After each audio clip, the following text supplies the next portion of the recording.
अब दोबारा वो सवाल करें। नहीं नहीं ठीक है, बोलो। उधर की तरफ है भाई, ये समझाने का हाँ ठीक है, राहुल समझाने का प्रयास करने की बात कह रही है सरकार। कानून जो है रद्द करने के लिए तैयार नहीं है, क्या विकल्प निकलेगा? विकल्प देखिए, विकल्प की अगर आप बात करें तो भी आज कितने 30 दिन से रुको यार, अभी रुको। इसी साथ लगा लो, मैं यहाँ से कर लूँगा, लगा दो। डिस्ट्रैक्ट भाई डिस्टर्ब मत करो। हाँ ठीक है, चलो थैंक यू।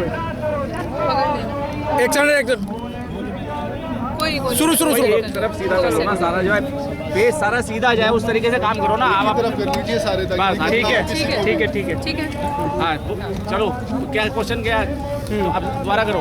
किस तरह से देख रही है मैडम, लगातार आंदोलन जारी है लेकिन सरकार जो है वो ये मानने के लिए तैयार नहीं है कि कानून हम रद्द करेंगे या कानून गलत है। देखिए, ये बात आपको भी अपनी इन्फॉर्मेशन अपडेट करने की ज़रूरत है कि उन्होंने मान लिया है कि कानून में गलतियां हैं। मानना तो तभी तो बातचीत करी ना। अगर मानते ही नहीं कानून में गलतियां नहीं है जो उन्होंने बनाया, तो वो बात क्यों करते, डिस्कोर्स क्यों करते?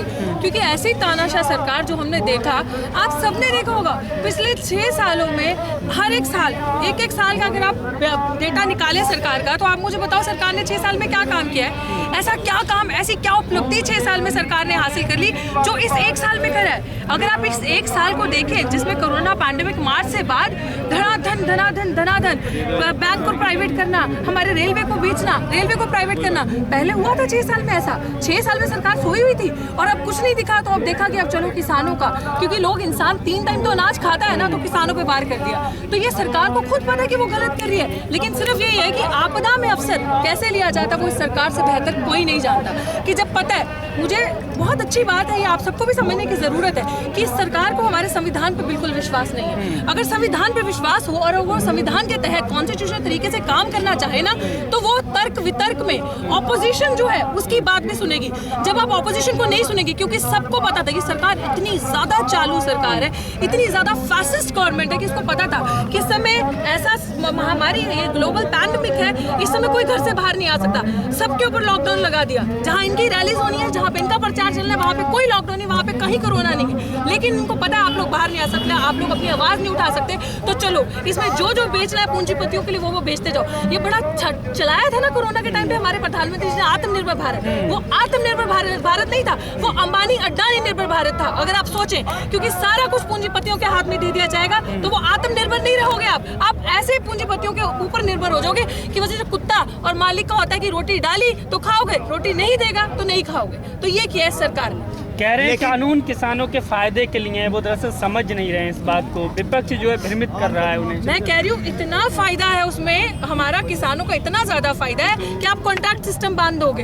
कॉन्ट्रैक्ट सिस्टम बांध दिया, आप समझ रहे हैं जो कॉन्ट्रैक्ट दूसरा बिल पड़ा है ना, जब कॉन्ट्रैक्ट फार्मिंग होगी तो आप मुझे बोलेंगे गेहूं लगाओ, आपका गेहूं या जो भी धान आप मुझे बोलेंगे वो लगाने के लिए मैंने लगा दी वो धान। कल को आप मुकर गए, आपने उस प्राइस पे मुझसे नहीं खरीदा क्योंकि सरकार एमएसपी की गारंटी दे रही है, नहीं दे रही ना, जो हम मांग रहे हैं, जिसको हम कह रहे हैं लॉ बनाइए, नहीं कर रही ना। आपको मैंने एम्प्लॉय रखा, आपने मेरे साथ कॉन्ट्रैक्ट साइन किया, मैं हूँ पूंजीपति, आपको मैंने 10-25 हजार रुपये रखा, मैं एंड में आपको 10,000 देती हूँ, क्या लड़ लोगे आप मेरे पे?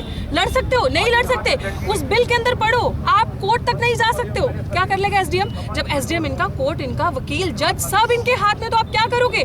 गोदी मीडिया पूरी पत्रकार इनके, देखा ना अर्नब गोस्वामी, फेक रेटिंग, पैसा खिलाकर आप फेक रेटिंग लेकर आ रहे हो। अभी देखा ना आपने कल का न्यूज। तो जब सब कुछ इनका है, सारा पूरी सरकार from the top to the bottom झूठ से है चल रही, तो आप क्या कर लोगे? तो जब आपके पास ना एमएसपी है, ना आपके क्रॉप्स का गारंटी है, आप हमारी सरकारी मंडियों को खत्म करके प्राइवेट प्लेयर्स को लेकर आ रहे हो, तो हम कहाँ जाएंगे? जब सब कुछ, और ये प्लान स्ट्रैटेजी अभी की नहीं है, ये प्लान बहुत पहले बन चुका है। हम लोग जागरूक लेट हुए, लेकिन हो गए वक्त पे। ये किसान आंदोलन है, ये जन आंदोलन बन चुका है। वो भी हम इतने सही मूवमेंट पे, इन्होंने सोचा नहीं था ये वाइब्रेशन होगी मूवमेंट के अंदर, ये इनकलाब होगा, क्योंकि इनको लगा मोदी जी हर काम रात को करते, हर जुमला फेंका, थोड़ा बहुत चिल्लम चिल्ली करेंगे, खत्म हो जाएगा। जैसे सीए एनआरसी के टाइम पे पूरा आंदोलन कोरोना के डर से हटा दिया, इनको लगा यहाँ पे भी ऐसा होगा, लेकिन ये सोचा नहीं था इन्होंने कि यहाँ पे ये हाल होगा किसानों का। कि किसान, अभी देखो आप क्या है, 40 किसानों ने, जत्थेबंदियों ने, जितने भी लीडर थे, दिया ना मोदी जी को पत्र लिख के, दिया ना गवर्नमेंट ऑफ इंडिया को। तो कैसे कोई देश का प्रधानमंत्री कह सकता है कि आधे किसान खुश हैं? यही बावली वो पड़े जो पंजाब के, महाराष्ट्र के, जो यहाँ पे आके बैठे। देखा किसी प्रधानमंत्री को इतना झूठ बोलते? कोई नहीं बोलता है। हमारा प्रधानमंत्री एक ऐसा है, हर एक झूठ के बाद एक झूठ। डॉक्टर रितु जी, आप जैसे लोग जो पढ़े लिखे लोग हैं, कह रहे हैं कि किसान सहमत हैं और खुश हैं इस कानून से। कौन कह रहे हैं? मोदी जी कह रहे हैं अपनी मन की बात, वो उससे पहले जो संवाद किया था किसानों के साथ, उसमें किसान कह रहे हैं कि वो फायदा मन की बात नहीं, वो मन की बकवास है। अब बहुत हुई मन की बात, अब होगी जन की बात और अन्न की बात। इनकी बकवास नहीं चलेगी। अब हम वो जो सुन के, आपने देखा ना ट्विटर ट्रेंड भी चला अच्छे से, शर्म आनी चाहिए से प्रधानमंत्री को कि उनका जो चीज़ है ट्रेंड नीचे जा रहे हैं। अब ये किसानों की बात करते हैं, मैं यहीं पे ये बोलना चाहूँगी, इनसे बर्दाश्त नहीं होता कि हम किसान के बच्चे जो यहाँ पे खड़े हैं कैसे अच्छा बोल रहे हैं, पहन रहे हैं, मतलब जली फूकी पड़ी है। आप मुझे बताएं कि ये जो है एक ट्विटर ट्रेंड तक तो आपसे चलता नहीं। आपकी आईटी सेल पे एक किसान का बालक बच्चा भारी है पूरा, एक किसान का बच्चा ट्विटर ट्रेंड कर रहा है वर्ल्ड वाइड, आपसे वो तक हो नहीं रहा। और सबसे बड़ा मैं आपको चीज बता दूं, एक सेकंड में आपके सवाल पे भी आ दूं, सबसे बड़ी चीज मैं बता दूं कि सबसे निकम्मा रोल अगर किसी ने प्ले किया ना इतने सालों से, 6 सालों से, वो किया विपक्ष ने। सच में विपक्ष क्या होता है? आज विपक्ष कौन है? हम जैसे छात्र, हम जैसे स्कॉलर, हम जैसे स्टूडेंट्स, हम जैसे टीचर्स, आज विपक्ष का रोल हम प्ले कर रहे हैं। विपक्ष क्या था? अगर विपक्ष का रोल 6 साल पहले, 70 साल राज करने वाली पार्टी आज अपने अस्तित्व को खोज रही है। 70 साल आज क्या काम है विपक्ष का? कि आकर हमारे साथ बैठे, हमें सपोर्ट करे। सीए एनआरसी का मूवमेंट हुआ तब विपक्ष कहाँ गया?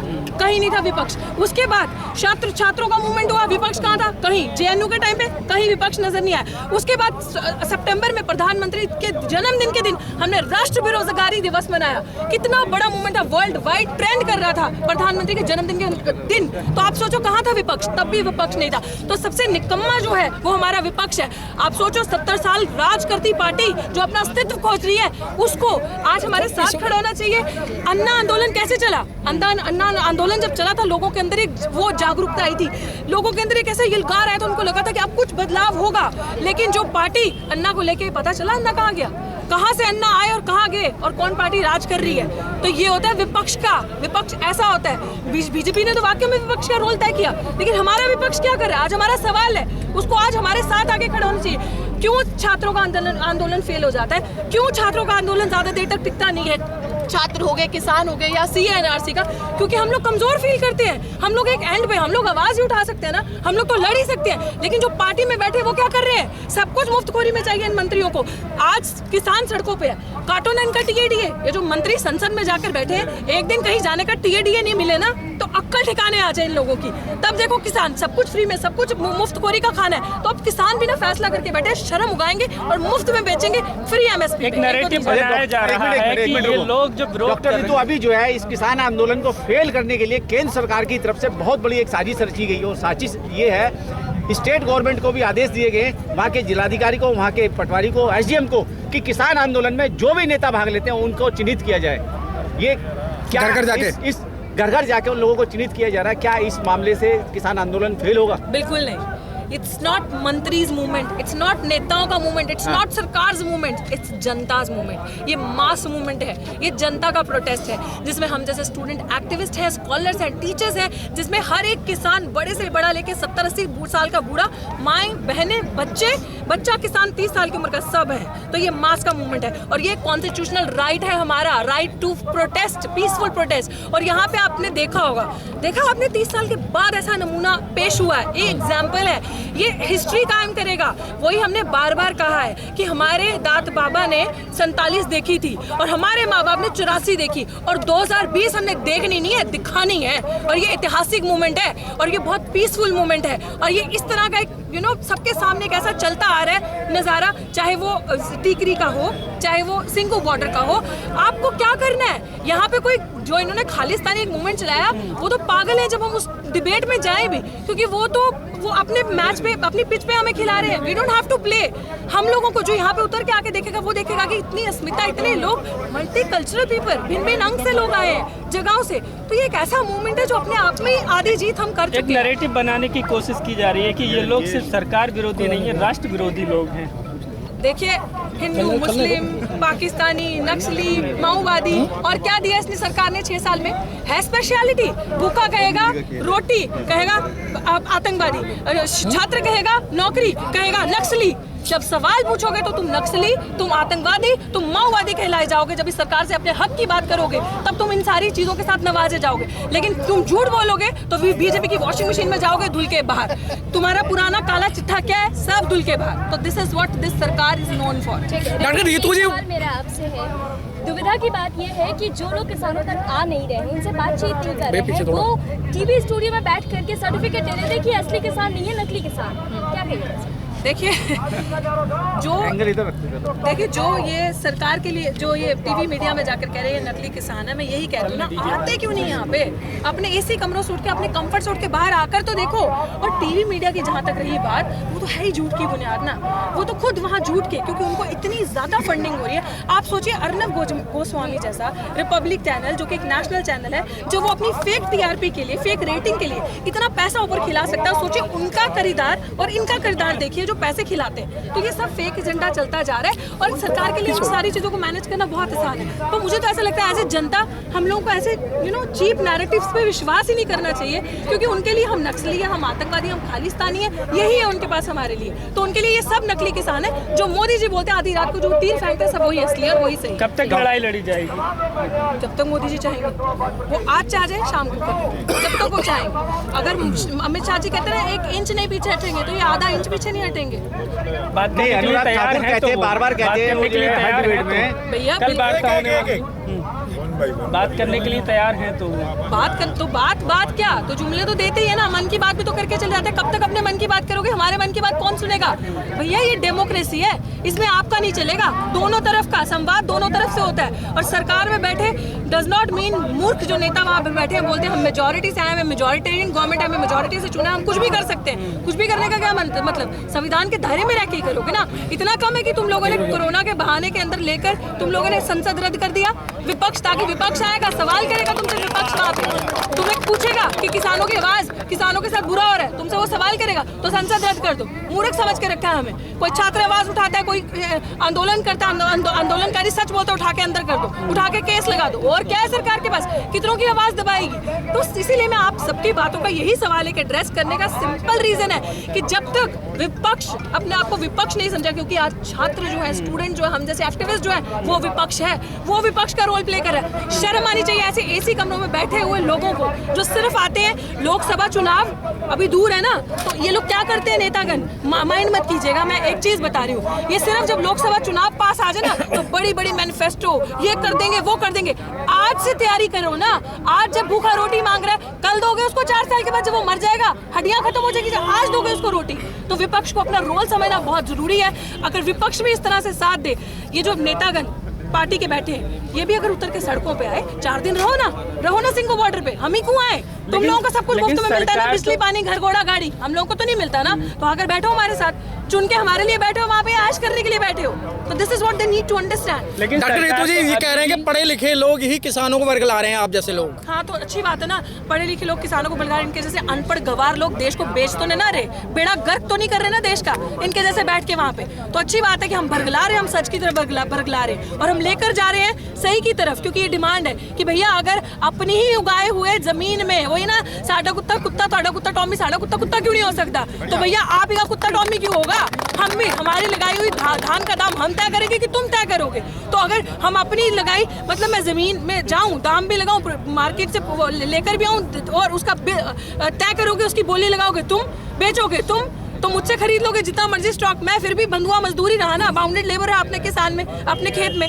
तो फिर ये चीजें हमें समझने की जरूरत है, और आई थिंक बहुत ज्यादा आवाम ये चीज समझ चुकी है। और इसीलिए जो आपके जन सैलाब देख रहे हैं ना, जिसमें आपको इतने छोटे छोटे बच्चे भी हैं, वो भी खालिस्तानी है, वो भी पाकिस्तानी है, वो भी आतंकवादी है। शर्म आनी चाहिए तुम्हें, जब इतने आतंकवादी भरे पड़े, तुम कर क्या रहे हो वहाँ पे?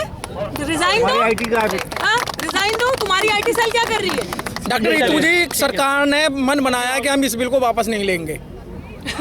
देखिए, सरकार इस बिल को वापस नहीं लेगी ना, तो ये जनता भी हटने नहीं वाली है। और जनता मास मूवमेंट के इतनी ताकत होती है ना, जिसको वहाँ बिठा सकती है ना, उसको उतार भी सकती है। और मैं आपको ये चीज़ बात आखिर में ये मैं आप सबको कहना चाहती हूँ, ये याद रखे सरकार, अमेरिका में ब्लैक लाइव्स मूवमेंट चला था, एक काला मरा था, सत्ता पलट गई थी। सत्ता क्यों? क्योंकि वो आंदोलन दिन प्रतिदिन बढ़ता गया था, जुड़ता गया था, और कारवां बढ़ता गया था।